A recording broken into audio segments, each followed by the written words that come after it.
Sobre fundo grafite, um triângulo branco à esquerda com a palavra graduação. Disciplina Estruturas de Dados. Meu caro aluno, seja bem-vindo à nossa aula de revisão. O professor Ulisses Martins Dias é um homem branco de cabelo preto e ondulado. Ele veste blusa de moletom azul com capuz e é visto dos ombros para cima em frente a uma parede clara. A tela é dividida entre uma apresentação de slides com fundo cinza claro à esquerda e a imagem reduzida do docente à direita, que usa uma caneta virtual vermelha para fazer grifos e marcações nos slides ao longo da aula. No primeiro slide, o nome da disciplina e o tema da aula, material de revisão. Antes de começar o conteúdo propriamente dito, eu gostaria de apresentar para você um lembrete de como nós executamos código em C++. Então aqui eu tenho o código da aula 8, provavelmente um código que você já analisou. E aqui, nesse código da aula 8, eu tenho dois arquivos .h e dois arquivos .cpp. O professor abre uma tela com o código da aula 8. Códigos underline, aula underline 08 cifrão ls. Abaixo surgem os arquivos readme.txt, node underline type.h, stack.h, stack underline alinhamento.cpp, stack underline encadeado.cpp. Nos arquivos, o docente circula os trechos .h em vermelho e .cpp em preto. Na hora de compilar o código utilizando o comando G++, você vai apresentar para ele apenas os arquivos .cpp, como stack alinhamento.cpp e stack encadeado.cpp. Tá? E depois de clicar em Enter, será gerado este arquivo a.out, que é o arquivo executável. E para executar esse executável, você colocará /a.out e ele vai iniciar a execução do programa. Abaixo, o professor digita códigos underline, aula underline 08 cifrão G++, stack underline alinhamento.cpp, stack underline encadeado.cpp. Códigos underline, aula underline 08 cifrão ls. Surgem os arquivos readme.txt, a.out, node underline type.h, stack.h, stack underline alinhamento.cpp, stack underline encadeado.cpp. O docente circula o arquivo a.out. Na sequência, digita códigos underline, aula underline 08 cifrão.barra a.out. Surge o texto. Insira uma string. Ele desenha uma chave que engloba a linha de texto e um espaço em branco na linha de baixo. Vamos agora voltar para o nosso conteúdo programado para a aula de hoje. Na aula de hoje eu pretendo apresentar para vocês um pouco sobre listas lineares, pilhas e filas, tabelas hash, árvore binária de busca e árvores AVL. Não vai dar para dar muitos detalhes de todos eles, mas dá para lembrar o que acontece com cada um. Começando com listas lineares, que são aquelas estruturas em que cada elemento ele tem um predecessor e um sucessor, com exceção do primeiro elemento que não tem predecessor e do último elemento que não tem sucessor. Uma lista linear, ela canonicamente pode ser implementada internamente utilizando vetores ou utilizando ponteiros. No slide com as informações explicadas, há dois exemplos de listas. O primeiro, lista sequencial com um vetor dividido em 11 elementos. Nos 7 primeiros, os números 1, 10, 15, 19, 22, 25, 33. O segundo exemplo é de lista encadeada com um grafo. De um vértice nomeado 1, parte um ponteiro diagonal para baixo e para a direita que indica um vértice 10. De 10, sai um ponteiro diagonal para cima e para a direita em direção a um vértice 15. De 15, parte um ponteiro diagonal para baixo e para a direita que indica um vértice 19. De 19, sai um ponteiro para baixo que indica um vértice 22. De 22, parte um ponteiro diagonal para baixo e para a direita em direção a um vértice 25. De 25, sai um ponteiro diagonal para cima e para a esquerda, que indica um vértice 33. No caso dos vetores, nós podemos gerar isso que chamamos de lista sequencial, em que a ordem lógica é igual à ordem física. Com ponteiros, nós podemos gerar uma lista encadeada, em que a ordem lógica vai ser garantida por meio dos ponteiros. Numa lista sequencial como nós temos aqui, o primeiro elemento ele vai estar fisicamente do lado do segundo elemento, o segundo elemento vai estar fisicamente do lado do terceiro elemento e assim por diante. Coisa que não acontece com a lista encadeada, em que o primeiro elemento ele pode estar numa região de memória muito diferente do segundo elemento, que por sua vez pode estar numa posição de memória muito diferente da posição de memória do terceiro elemento. O docente circula os elementos 1, 10 e 15 no vetor e no grafo. Então, nós conseguimos implementar as listas lineares tanto com vetores e ponteiros, e é interessante saber as vantagens e desvantagens de cada uma dessas implementações. Numa lista sequencial, a vantagem é que, dado o índice do elemento, por exemplo, estou colocando os índices aqui, o professor enumera os 5 primeiros elementos do vetor, da esquerda para a direita, com os índices de 0 a 4. Por exemplo, sabendo que queremos o elemento de índice 3, nós podemos acessar o registro, que é o número 19, em tempo constante, coisa que não acontece com uma lista encadeada, em que você vai ter que começar a busca pelo primeiro e depois ir seguindo até chegar no elemento de índice 3. No vetor, o docente desenha um ponteiro voltado para o elemento 3 e circula o elemento 19. No grafo, ele desenha um vetor direcionado ao vértice 1 e outro vetor que indica o vértice 19. Uma outra vantagem da lista sequencial, que na verdade é um resultado desse poder de acesso em tempo constante, é que nós podemos utilizar listas sequenciais. Se houver alguma outra restrição, por exemplo, o array está ordenado, nós podemos utilizar esses vetores para fazer busca binária, que é aquela busca em que nós olhamos primeiro para o elemento do meio e, dada a comparação entre esse elemento que está no meio e a chave de busca, nós sabemos que devemos procurar ou no início do vetor ou na parte final do vetor. O professor faz 2 linhas verticais, uma à esquerda do elemento 19 e outra à direita, e desenha uma seta voltada para o mesmo elemento. Depois, abre uma chave que engloba os elementos 1 a 15 e outra chave que engloba os elementos 22 a 33. A lista encadeada ela também tem vantagens. A primeira dessas vantagens é que nós não precisamos alocar todo o espaço de memória antes de inserir os elementos. Nós vamos alocando enquanto os elementos são inseridos. Por exemplo, se quisermos adicionar o elemento 50, basta adicionar uma posição de memória para o elemento 50 e depois colocar um ponteiro na direção dele a partir do elemento 33. O docente desenha um ponteiro diagonal para cima e para a direita, que parte do vértice 33 em direção a um novo vértice, 50. Uma outra vantagem de uma lista encadeada é que é muito mais fácil garantir a ordem lógica.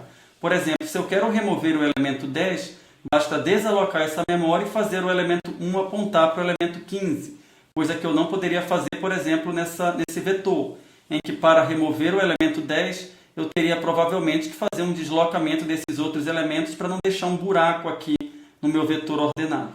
No grafo, o professor marca um X sobre o vértice 10 e desenha um ponteiro diagonal para cima e para a direita, que sai do vértice 1 em direção ao vértice 15. No vetor, ele desenha um X sobre o elemento 10 e desenha uma chave que engloba os elementos posteriores ao 10 quando diz que precisaria fazer um deslocamento desses outros elementos. Novo slide com 2 exemplos de pilhas.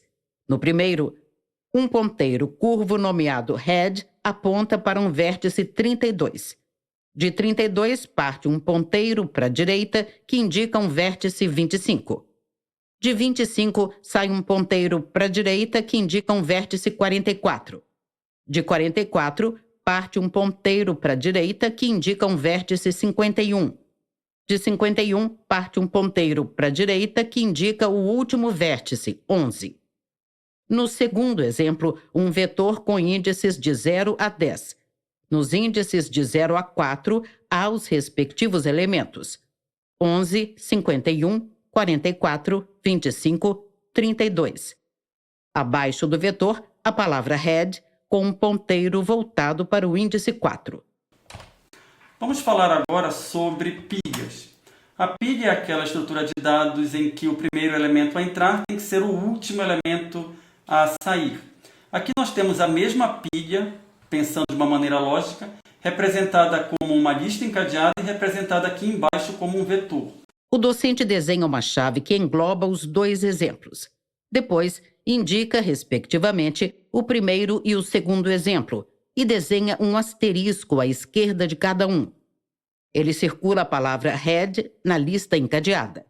O que você deve saber é que, nessa lista encadeada, por exemplo, o elemento que está no topo, ele é apontado por esse ponteiro aqui, que é o ponteiro head. Quando você remover o topo, então é o 32 que irá sair e o head apontará para o elemento 25. Então você tem que saber exatamente o que esse gráfico aqui significa e você tem que saber o que acontece com esse gráfico aqui após uma inserção e uma remoção. No primeiro exemplo, o professor marca um X sobre o vértice 32 e desenha uma seta que sai de head em direção ao vértice 25. Depois, ele indica com o cursor do mouse o ponteiro head do vetor.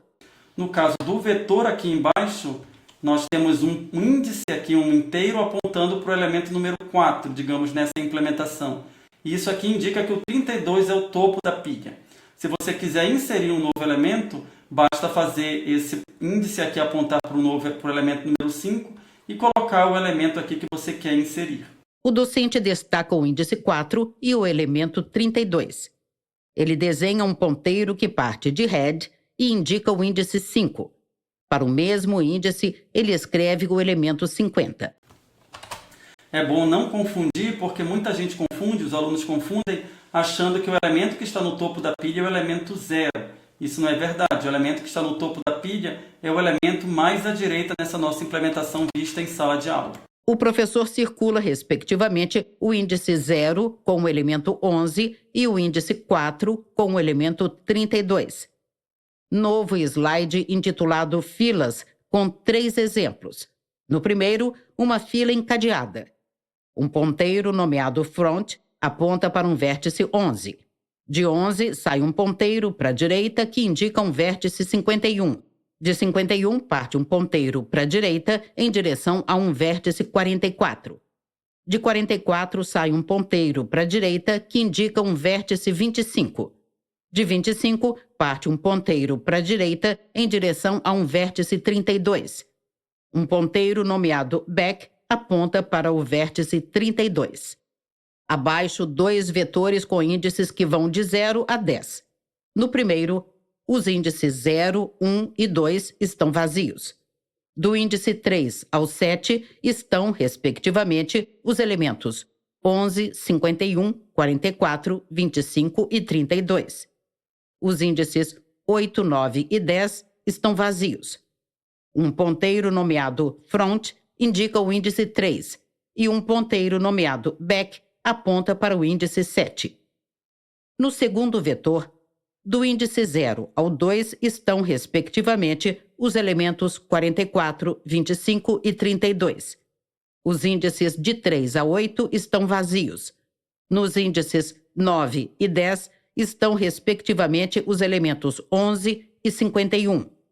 Um ponteiro nomeado back indica o índice 2 e um ponteiro nomeado front aponta para o índice 9. Vamos falar um pouco agora sobre filas. Em fila, o primeiro elemento a entrar é o primeiro a sair. Isso dá uma ideia aí de justiça. Aquele que primeiro chegou é o primeiro a ser atendido. Uma característica da fila é que a inserção e a remoção ela vai ocorrer em pontos diferentes nessa estrutura de dado. Diferente, claro, do que acontecia com a pilha, em que todas as operações ocorriam no topo. Então, aqui na nossa implementação, nós temos 2 ponteiros nessa nossa implementação em lista encadeada. Um para apontar para frente e um para apontar para trás da pilha. Na lista encadeada, o docente circula o escrito front quando cita um ponteiro para apontar para frente e indica back para um ponteiro para apontar para trás da pilha. Esse que aponta para frente, ele indica para a gente quem é o próximo elemento que vai ser removido. Por exemplo, o elemento 11 é o próximo a ser removido. E esse elemento aqui, que está apontando para trás da fila, ele indica em que posição um novo elemento será inserido. Na lista encadeada, ele desenha um X sobre o elemento 11 quando diz que ele é o próximo elemento a ser removido. Depois, circula o ponteiro back em referência ao elemento que está apontando para trás da fila. Na sequência, desenha uma chave que engloba os 3 exemplos do slide. Temos que notar que essas três filas aqui, elas, de maneira lógica, são a mesma estrutura. Por quê? Porque aqui nós temos o elemento 11 na frente, também aqui nós temos o elemento 11, e aqui nós temos o elemento 11 na frente. O docente marca com um traço o vértice 11 na fila encadeada e o elemento 11 nos 2 vetores. Na sequência, circula os ponteiros front nos 2 vetores. Estou aqui colocando para vocês o índice que aponta para quem está na frente. Depois do 11 nós temos o 51. Depois do 51 nós temos o 44. E aqui, o 44 nessa última representação, vocês devem notar que ele veio para o início do vetor. Por quê? Porque nós imaginamos esse vetor com uma estrutura circular. Chegou no final do vetor, ele volta para o início do vetor. O professor destaca com um traço o valor 51 nos 3 exemplos e destaca o 44 na fila encadeada e no primeiro vetor. Depois indica o segundo vetor com o cursor do mouse e desenha uma seta voltada para o elemento 44 no índice 0, quando diz que o elemento foi para o início do vetor. Por fim, ele marca com um traço os elementos restantes em cada exemplo, conforme o cita. E daí nós temos os elementos 25 na sequência e os elementos 32, eles são aqueles que estão atrás nas filas aqui. Vamos falar um pouco sobre tabela hash. Novo slide com um exemplo para tabela hash. À esquerda, a ilustração de uma mulher e as informações. Nome, Daniele. CPF, 73, reticências 28. Idade, 27. Uma seta curva para baixo e para a direita parte das informações de Daniele e aponta para uma função de mapeamento, ilustrado por um funil na horizontal e com a boca para a esquerda. Na parte inferior do slide, um vetor com os elementos 0, 1 e 2, reticências n-1. Uma seta curva para baixo sai da função de mapeamento de Daniele em direção ao elemento reticências. À direita, ilustração de um homem e as informações. Nome, Marcelo. CPF, 23, reticências 28. Idade, 81. Uma seta curva para baixo e para a esquerda sai das informações de Marcelo e aponta para uma função de mapeamento, ilustrado por um funil na horizontal e com a boca para a direita. Uma seta curva para baixo e para a esquerda parte da função de mapeamento de Marcelo e em direção ao índice reticências.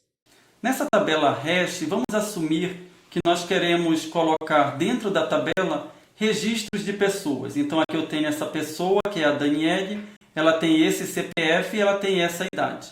E aqui nós temos essa outra pessoa, que é o Marcelo, ele tem esse CPF e ele tem essa idade aqui. O docente destaca os dados de Daniele e de Marcelo. Vamos supor que nós queremos adicionar esses elementos na tabela hash e nós queremos depois fazer as buscas, inserções e remoções utilizando como informação o CPF. Então vai ser o CPF a nossa chave de busca.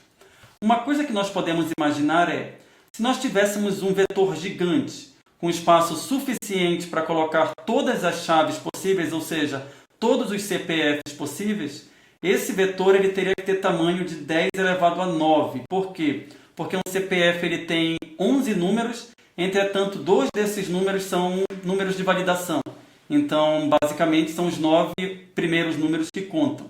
Então, se eu tivesse um vetor gigante de tamanho 10 elevado a 9, eu poderia inserir o registro naquela posição indicada pelo CPF e não haveria colisão. Por quê? Porque não existem duas pessoas com o mesmo CPF. Então, seria uma tabela hash em que eu poderia inserir, remover e atualizar os registros em tempo constante. Entretanto, isso é impossível de garantir no mundo real. A gente não tem um vetor com todo esse tamanho aqui. Então, nesse caso, o que nós fazemos? Nós utilizamos vetores menores. Normalmente, o alfabeto das chaves costuma ser muito maior, tem uma cardinalidade muito maior do que realmente o vetor que a gente aloca. E daí vai gerar o que nós chamamos de colisão. Ou seja, duas chaves indo para a mesma posição dentro do vetor. Por exemplo, se esse meu vetor aqui tivesse tamanho 100, ou seja, ele fosse de 0 até 99, eu poderia utilizar o resto da divisão do CPF para colocar o registro dentro do vetor. Entretanto, como os dois CPFs aqui terminam com 28, haveria uma colisão. Por quê? Porque o resto da divisão desse número que termina com 28 por 100 é 28, e desse daqui também. Então, eles seriam mapeados para a mesma posição, que haveria uma colisão aqui. Ele circula o dígito 28 no final dos dois CPFs. Existem várias formas de tratar colisões. Nós podemos tratar a colisão com um espaço adicional, ou nós podemos tratar a colisão utilizando o próprio vetor. Nesse caso, seria chamado de endereçamento aberto. Uma coisa que você deve saber é que nós não precisamos necessariamente utilizar inteiros como vetores. Nós podemos utilizar, por exemplo, strings como vetores. O docente indica o CPF de Daniele e de Marcelo quando cita inteiros como vetores. Depois, indica os dois nomes em referência a strings como vetores. Na sequência, desenha duas chaves que englobam cada uma das strings. Na nossa implementação vista em sala de aula, o que nós fizemos? Deveria haver uma função que mapearia a string em um número inteiro. E depois esse número inteiro ele seria transformado para caber dentro de um vetor de tamanho n. Então, por exemplo, você pode imaginar várias funções. Uma que dá números inteiros para cada caractere, depois soma e computa o resto pelo tamanho do vetor. Isso é bem possível. O professor destaca as letras D, A, N do nome Daniele quando diz imaginar uma função que dá números inteiros para cada caractere. De qualquer forma, uma coisa que tem que se preocupar é que as funções de espalhamentos que são escolhidas, elas devem diminuir a quantidade de colisões. Vai ser impossível garantir que colisões não existirão. Entretanto, a função de espalhamento ela tem que fazer pelo menos uma distribuição uniforme. E depois as colisões, claro, elas vão existir, elas devem ser tratadas de alguma forma, ou com espaço adicional ou com endereçamento aberto. E se tudo der certo, nós teremos operações de inserção, remoção e atualização em tempo constante no caso médio, que é justamente isso que a gente queria. Operações em tempo eficiente. Vamos falar aqui um pouco sobre a árvore binária de busca, principalmente o caminhamento em pré-ordem, pós-ordem e em ordem, que foi o que deu as maiores dúvidas aí do que eu fui acompanhando. Novo slide com uma árvore binária de busca. No topo, a raiz 20 liga-se ao nó 18 à esquerda. O 18 liga-se aos nós folha 7 à esquerda e 19 à direita. A raiz 20 liga-se ao nó 58 à direita. O nó 58 liga-se ao 26 à esquerda. O 26 liga-se aos nós folha 25 à esquerda e 30 à direita. Abaixo, a legenda. Pré-ordem: 20, 18, 7, 19, 58, 26, 25, 30. Pós-ordem: 7, 19, 18, 25, 30, 26, 58, 20. In ordem: 7, 18, 19, 20, 25, 26, 30, 58. Então vamos ver, as árvores binárias de busca são aquelas árvores binárias, tá? Em que o conteúdo dos elementos ele importa na hora de colocar um elemento na árvore. Por quê? Porque dado um nó, todos os elementos de conteúdo menor do que esse nó devem ficar do lado esquerdo e os elementos com conteúdo maior devem ficar do lado direito. O docente destaca a raiz 20 e desenha uma seta para a esquerda quando cita todos os elementos de conteúdo menor e uma seta para a direita em referência a todos os elementos de conteúdo maiores. Na sequência, ele apaga as marcações, destaca a raiz 20, desenha uma seta para a direita e outra para a esquerda. Então, para buscar um elemento, nós só olhamos para o conteúdo e, dependendo do elemento que estamos buscando, nós sabemos se devemos ir para a direita ou para a esquerda. Na hora de inserir, nós adicionamos um elemento na posição onde ele estaria se fosse buscado. Isso quer dizer, então, que o novo elemento vai ser sempre uma folha. E as remoções, ela leva em conta o número de filhos do nó a ser removido. Porque se queremos remover, por exemplo, um nó que é folha, não tem filho, basta desalocar a região de memória dele. O professor desenha um X sobre o nó 30.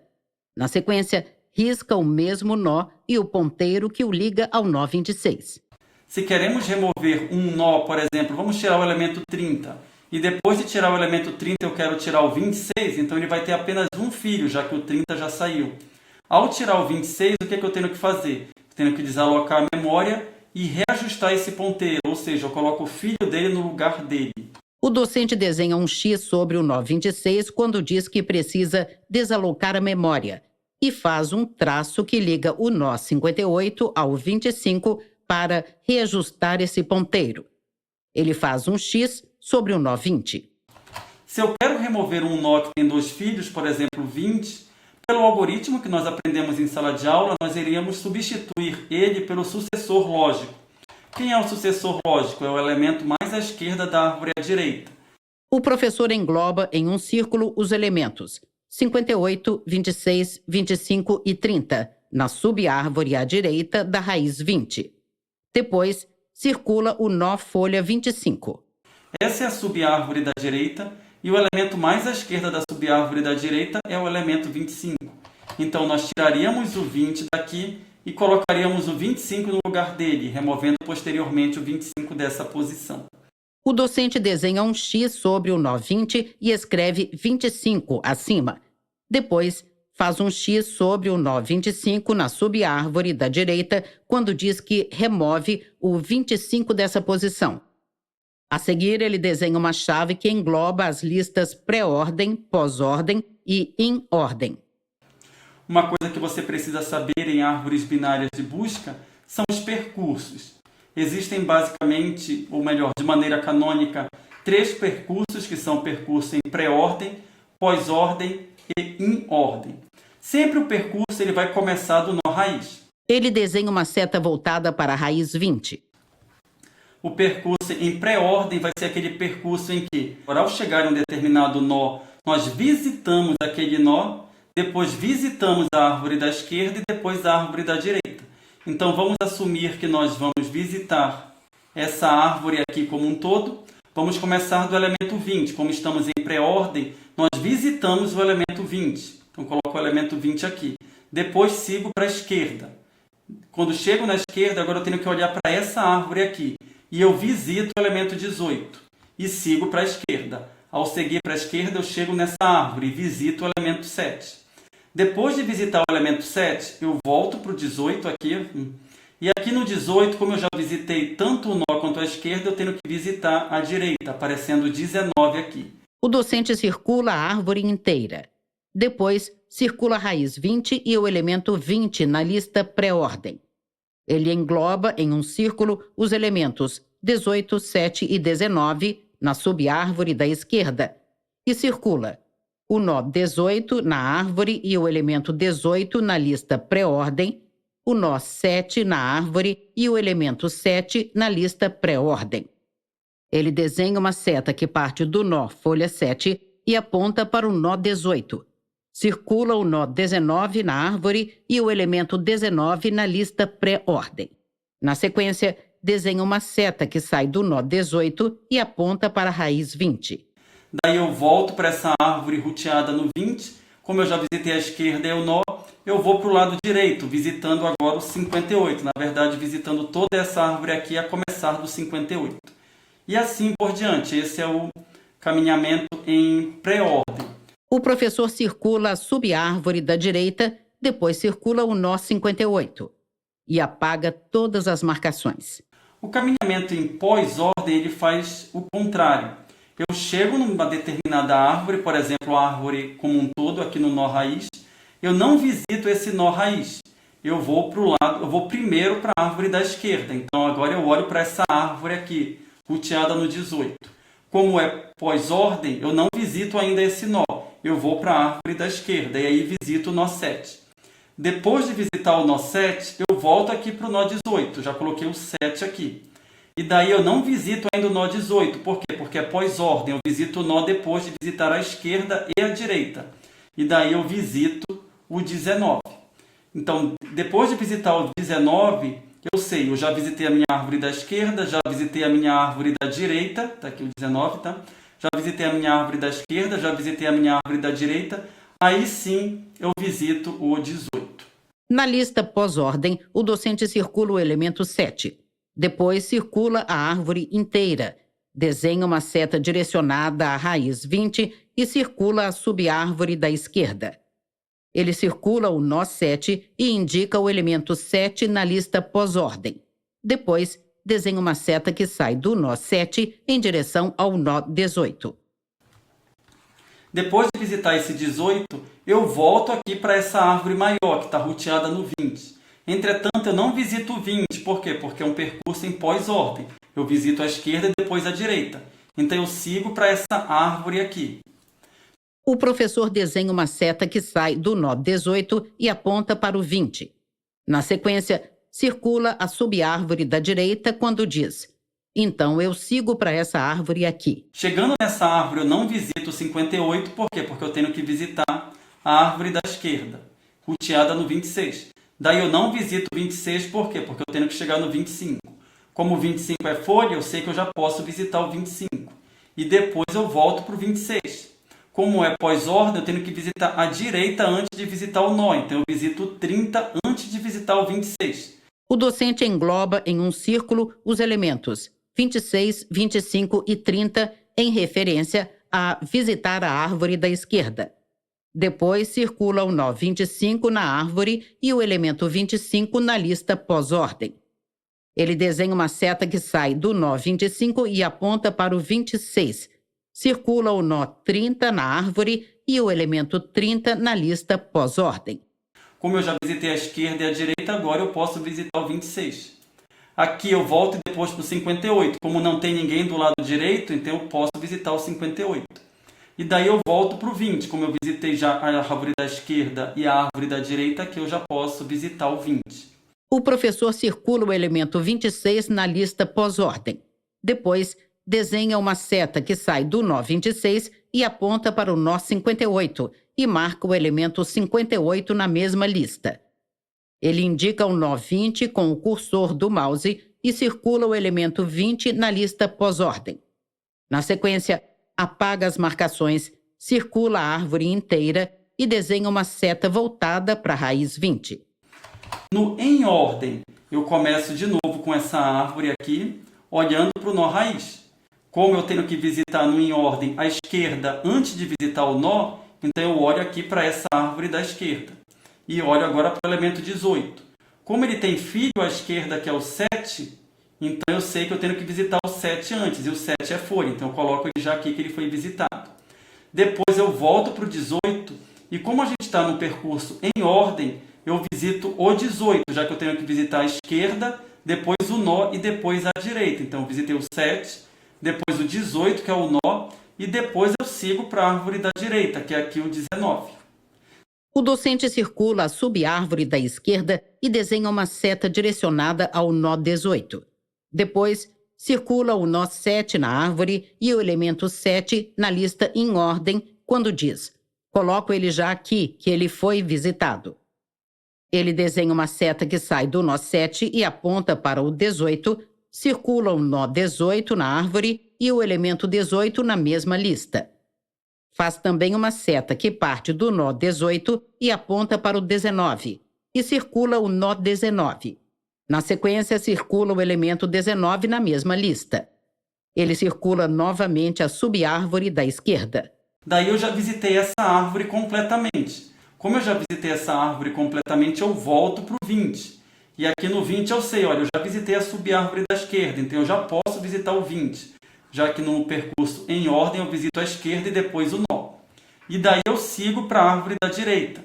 E a árvore da direita tem esse nó aqui, essa árvore aqui, essa subárvore. O professor desenha uma seta que parte da subárvore à esquerda e aponta para a raiz 20. Ele circula a raiz e o elemento 20 na lista em ordem. Depois, faz uma seta que sai da raiz para a subárvore à direita. Eu olho para o 58, mas como o 58 tem uma árvore à esquerda dele, eu não visito o 58. Eu visito essa árvore aqui. E daí eu olho para o 26, mas como o 26 tem um nó à esquerda, que é o 25, eu sei que eu não visito o 26 ainda. Visito primeiro o 25. E daí sim eu visito o 26, por já ter visitado a árvore esquerda dele. O docente desenha uma seta voltada para o nó 58 e engloba em um círculo os nós 26, 25 e 30, quando cita a árvore à esquerda do 58.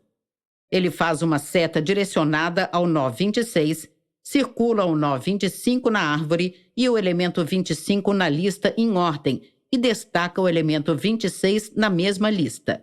Visitado o 26, eu já posso visitar a árvore direita dele, que é o 30. E depois de visitar o 30, eu posso voltar e visitar o 58. Por quê? Porque eu já vou ter visitado a árvore da esquerda dele. O professor circula o nó 30 na árvore e o elemento 30 na lista em ordem. Depois, desenha uma seta que sai do círculo da subárvore à esquerda do nó 58, indica o mesmo nó 58 e circula o elemento 58 na lista. Você tem que saber fazer esses caminhamentos assim de maneira natural. Eles não são tão complicados, mas talvez demore um pouco para você pegar o ritmo. E aqui eu vou falar um pouco sobre árvore AVL, que são as árvores que garantem o balanceamento. Novo slide intitulado Árvore AVL. À esquerda, há modelos de rotações simples. Exemplo 1. Raiz 25 com fator -2. A raiz se ramifica aos nós 15 à esquerda com fator -1 e ao nó folha 27 à direita. O nó 15 se ramifica aos nós 10 à esquerda com fator 0 e ao nó folha 17 à direita. O nó 10 se ramifica aos nós folha 7 à esquerda e 13 à direita. Uma seta para a direita indica a segunda árvore. Raiz 15 com fator 0 se ramifica aos nós 10 à esquerda e 25 à direita, ambos com fator 0. O nó 10 se ramifica aos nós folha 7 à esquerda e 13 à direita. O nó 25 se ramifica aos nós folha 17 à esquerda e 27 à direita. Abaixo, o exemplo 2. Raiz 10 com fator +2. A raiz se ramifica ao nó folha 7 à esquerda e ao nó 15 à direita, com fator +1. O nó 15 se ramifica ao nó folha 13 à esquerda e ao nó 25 à direita, com fator 0. O nó 25 se ramifica aos nós folha 17 à esquerda e 27 à direita. Uma seta para a direita indica a segunda árvore. Raiz 15 com fator 0 se ramifica aos nós 10 à esquerda e 25 à direita, ambos com fator 0. O nó 10 se ramifica aos nós folha 7 à esquerda e 13 à direita. O nó 25 se ramifica aos nós folha 17 à esquerda e 27 à direita. À direita do slide, modelos de rotações duplas. No exemplo 1, raiz 25 com fator -2. A raiz se ramifica aos nós 10 à esquerda com fator +1 e ao nó folha 27 à direita. O nó 10 se ramifica ao nó folha 7 à esquerda e ao nó 15 à direita com fator 0. O nó 15 se ramifica aos nós folha 13 à esquerda e 17 à direita. Uma seta para a direita aponta para a segunda árvore. Raiz 25 com o fator -2. A raiz se ramifica aos nós 15 à esquerda com fator -1 e ao nó folha 27 à direita. O nó 15 se ramifica aos nós 10 à esquerda com fator 0 e ao nó folha 17 à direita. O nó 10 se ramifica aos nós folha 7 à esquerda e 13 à direita. Uma seta para a direita indica a terceira árvore. Raiz 15 com fator zero se ramifica aos nós 10 à esquerda e 25 à direita, ambos com fator zero. O nó 10 se ramifica aos nós folha 7 à esquerda e 13 à direita.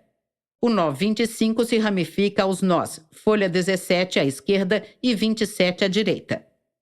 Exemplo 2. Raiz 10 com fator mais 2. A raiz se ramifica ao nó folha 7 à esquerda e ao nó 25 à direita, com fator menos 1. O nó 25 se ramifica ao nó 15 à esquerda, com fator 0, e ao nó folha 27 à direita. O nó 15 se ramifica aos nós folha 13 à esquerda e 17 à direita. Uma seta para a direita indica a segunda árvore. Raiz 10 com fator mais 2. A raiz se ramifica ao nó folha 7 à esquerda e ao nó 15 à direita, com fator mais 1. O nó 15 se ramifica ao nó folha 13 à esquerda e ao nó 25 à direita, com fator 0. O nó 25 se ramifica aos nós folha 17 à esquerda e 27 à direita. Uma seta para a direita indica a terceira árvore. Raiz 15 com fator 0 se ramifica aos nós 10 à esquerda e 25 à direita, ambos com fator 0. O nó 10 se ramifica aos nós folha 7 à esquerda e 13 à direita. O nó 25 se ramifica aos nós folha 17 à esquerda e 27 à direita. O que você tem que se preocupar com árvores AVL é saber quais operações fazer. Você vai fazer uma operação quando houver um nó desbalanceado. Então aqui eu estou computando o fator de balanceamento dos nós, e quando tiver um fator de balanceamento menos 2 ou mais 2, você sabe que uma rotação é necessária. O docente circula fatores de balanceamento mais 2 e menos 2 nos 4 exemplos. Na sequência, ele apaga as marcações e indica com o cursor do mouse o exemplo 1 de rotações simples. Nesse caso, eu tenho um fator de balanceamento menos 2 e o filho dele é um fator de balanceamento menos 1. Então, eu sei que eu tenho que fazer uma rotação à direita bem aqui. Essa rotação à direita vai fazer com que o 15 fique nessa posição. O 17, que é o filho da direita do 15, vai virar o filho à esquerda do 25 depois da rotação. No exemplo 1, primeira árvore, o professor indica os fatores de balanceamento menos 2 da raiz 25 e menos 1 do nó 15. Depois, desenha uma seta curva para a direita, acima da raiz, em referência a tem que fazer uma rotação à direita, bem aqui. Na segunda árvore do exemplo 1, o professor circula a raiz 15 quando diz que a rotação vai fazer com que o elemento 15 fique nessa posição. Depois, o nó 17, na primeira árvore, desenha uma linha que contorna a aresta que liga o nó 15 ao 17 e desenha uma linha que conecta o 17 ao 25. Existem outras regras aqui. Por exemplo, a regra da rotação simples à esquerda. Você vai ter um fator de balanceamento mais 2 no nó desbalanceado e o filho mais alto dele vai ter um fator de balanceamento mais 1. Para saber se é simples, você só vai ver se é o mesmo sinal. Por exemplo, o menos 2 e o menos 1 à esquerda ou o mais 2 com o mais 1 à direita. E o procedimento é similar. Você rotaciona nesse nó mais 2 e o 15 vai virar o pai do 10. Esse 13, que é o filho à esquerda do 15, vai virar o filho à direita do 10. Ele vai ser ligado aqui. E o 10 vai ser ligado, por sua vez, no 15, que seria essa aresta aqui. No exemplo 2 de rotação simples, o docente circula na primeira árvore o fator de balanceamento mais 2 da raiz 10 e o fator mais 1 do nó 15. Ele destaca no exemplo 1 de rotação simples os fatores menos 2 da raiz 25 e menos 1 do nó 15. No exemplo 2, os fatores mais 2 da raiz 10 e o fator mais 1 do nó 15. No exemplo 2, desenha uma seta curva para a esquerda acima da raiz 10 em referência a você rotaciona nesse nó mais 2. Depois, circula o nó folha 13 na primeira árvore. Na segunda árvore, desenha uma linha que contorna a aresta que conecta o nó 10 ao 13 e na primeira árvore, desenha uma aresta que liga a raiz 10 ao nó 13 quando diz, ele vai ser ligado aqui. Na sequência, na primeira árvore, faz uma aresta que conecta a raiz 10 ao nó 15. Na segunda árvore, contorna a aresta que conecta a raiz 15 ao nó 10, em referência a seria essa aresta aqui. As rotações duplas você vai fazer na seguinte ordem. Você vai ter um nó de fator de balanceamento menos 2, pai de um nó com fator de balanceamento mais 1, é um dos casos. Então você vai fazer uma rotação à esquerda nesse mais 1, que vai gerar essa configuração que é muito parecida com essa configuração que a gente já viu aqui. Então a regra a ser aplicada é a mesma. Na primeira árvore do exemplo 1 de rotação dupla, o docente circula os fatores menos 2 da raiz 25 e menos 1 do nó 10. Ele desenha uma seta curva acima do nó 10, circula a segunda árvore do mesmo exemplo quando diz: você vai gerar essa configuração. E circula a primeira árvore do exemplo 1 de rotação simples quando diz que é muito parecida com essa configuração que a gente já viu aqui. No caso de termos um fator de balanceamento mais 2, pai de um fator de balanceamento menos 1, você vai fazer uma rotação à esquerda no menos 1 para gerar essa configuração aqui, e essa configuração é semelhante a essa configuração daqui. Então a regra é parecida. No exemplo 1 de rotação dupla, o professor circula os fatores mais 2 da raiz 10 e menos 1 do nó 25. Apesar de o professor dizer que faz uma rotação à esquerda no menos 1, ele faz uma rotação à direita do nó 25 com fator menos 1. Depois, circula a segunda árvore do exemplo 2 de rotação dupla em referência a gerar essa configuração aqui, e destaca a primeira árvore do exemplo 2 de rotação simples para é semelhante a essa configuração daqui. É isso que eu tinha para colocar aqui nesse material de revisão. Espero ter conseguido cobrir aquilo que vocês tinham mais dúvida dentro do material. E agora é só assistir esse material várias vezes se você não tiver entendido de primeira e usar ele como guia para assistir às aulas novamente. Um forte abraço e qualquer dúvida pode postar no fórum ou tentar entrar em contato com os facilitadores que eles me passam as dúvidas de vocês. Até mais! Linhas retas se cruzam em um esboço das letras T e V, que são preenchidas em vermelho e compõem o logo da Univesp TV, Universidade Virtual do Estado de São Paulo. univesptv.com.br